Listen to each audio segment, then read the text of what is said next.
Bonjour, je suis Clément, je suis expert comptable chez Advise et aujourd'hui je vais te parler d'un sujet que j'estime être super important pour toutes celles et ceux qui dirigent ou sont associés d'une holding, c'est le rôle du commissaire aux comptes dans la holding. Pour commencer, gérer une holding ça peut s'avérer être quand même complexe, d'autant plus si la holding va détenir des participations dans plusieurs sociétés et que ses filiales elles sont des PME ou des ETI, puisque dans ces cas-là la holding elle joue un rôle très souvent actif dans les filiales et sa position centrale implique des enjeux financiers et juridiques importants. Donc pour sécuriser cette gestion et garantir que les opérations elles sont conformes, eh bien il est seulement important de s'entourer d'acteurs externes indépendants et parmi eux se trouve le commissaire aux comptes. Le commissaire aux comptes ou CAC comme il est appelé dans le jargon, pour faire simple c'est un auditeur externe qui garantit la sincérité des comptes annuels de ta société. Donc c'est un allié plus que précieux pour sécuriser tes affaires, rassurer tes partenaires et éviter les mauvaises surprises. Tu es même obligé d'en nommer un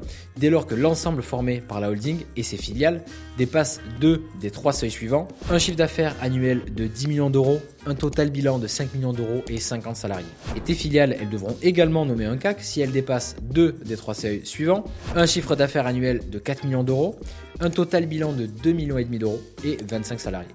Dans ce cas-là, tu pourras nommer le même commissaire aux comptes pour la holding et les filiales concernées. Cependant, sache une chose, c'est que même si ta holding ne dépasse pas ces seuils, tu as la possibilité de nommer volontairement un commissaire aux comptes, car peu importe ta situation, il vaut mieux, selon moi, avoir recours à un commissaire aux comptes puisqu'il est un gage de confiance et de sécurité supplémentaire pour ta holding, ses filiales et tous les partenaires. En faisant appel volontairement à un commissaire aux comptes, tu montres également à ton engagement dans la transparence, ce qui peut rassurer les investisseurs et les partenaires financiers, et puis même faire la différence pour obtenir un financement ou conclure une opération. Et au-delà de la simple vérification des comptes, eh bien, le commissaire aux comptes, il peut formuler des recommandations, identifier des risques financiers, des anomalies dans les process ou encore des opportunités. Et enfin, dans une holding, très spécifiquement, le commissaire aux comptes, il évaluera la solidité financière des filiales. Pour conclure, je dirais que le commissaire aux comptes dans une holding, ce n'est pas juste une question d'obligation ou de formalité.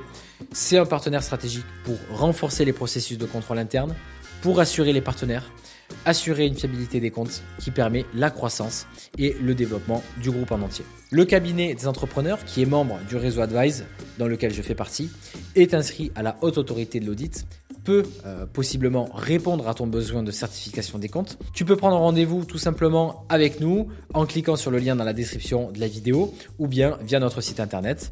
Et avant de partir, pense à t'abonner à notre chaîne pour ne pas rater nos prochaines vidéos et nos conseils dédiés aux chefs d'entreprise.